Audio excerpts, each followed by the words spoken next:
மக்களே, இது ப்ரோமோ உலகம். எல்லாரும் எப்படி இருக்கீங்க? சிவங்கி வந்து இன்ஸ்டாவில் என்ன தெரியுமா ஷேர் பண்ணியிருக்காங்க?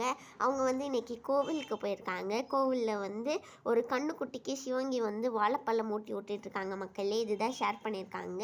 அதுக்கப்புறமா சிவங்கி கோவிலேருந்து எடுத்த ஒரு ஃபோட்டோ கூட வந்து இன்ஸ்டாவில் ஷேர் பண்ணி பிளெஸ்ட் அப்படின்னு சொல்லி இன்ஸ்டாவில் போட்டிருக்காங்க. நீங்கள் எல்லோரும் எப்போ ரீசெண்டாக கோவிலுக்கு போனீங்கன்னு சொல்லி மறக்காமல் கமெண்ட் செக்ஷனில் சொல்லுங்கள். அதுக்கப்புறமா நேற்று வந்து சிவங்கி மெட்டா ஈவெண்ட்டுக்கு வந்து போயிருக்காங்க. அங்கே புகழ், மோனிஷா நிறைய பேர் வந்திருந்தாங்க மக்களே. நான் யாரை பார்த்துருக்கேன்னு பாருங்கள் அப்படின்னு சொல்லி மோனிஷா வந்து இன்ஸ்டாவில் சிவங்கியை டேக் பண்ணி போட்டிருக்காங்களா, இவங்க தான் என்னோட ஃபேவரட்னு கூட சொல்லியிருக்காங்க. அதுக்கு வந்து சிவங்கி என்ன ரிப்ளை பண்ணியிருக்காங்கன்னா, மை பேபி மோனி அப்படின்னு சொல்லி அவங்களும் வந்து ரிப்ளை பண்ணியிருக்காங்க. அதுக்கப்புறமா நம்ம சிவங்கி வந்து லப்பர் பந்துங்க படத்தில் வந்து சில்லாஞ்சிரிக்கின்னு ஒரு பாட்டு பாடியிருந்தாங்கல்ல. இப்போ டாப் சாங்ஸில் வந்து சென்னையில் சிவங்கி பாடின பாட்டும் இருக்குது. இந்த வீடியோ பிடிச்சிருந்தா லைக் பண்ணிவிடுங்க.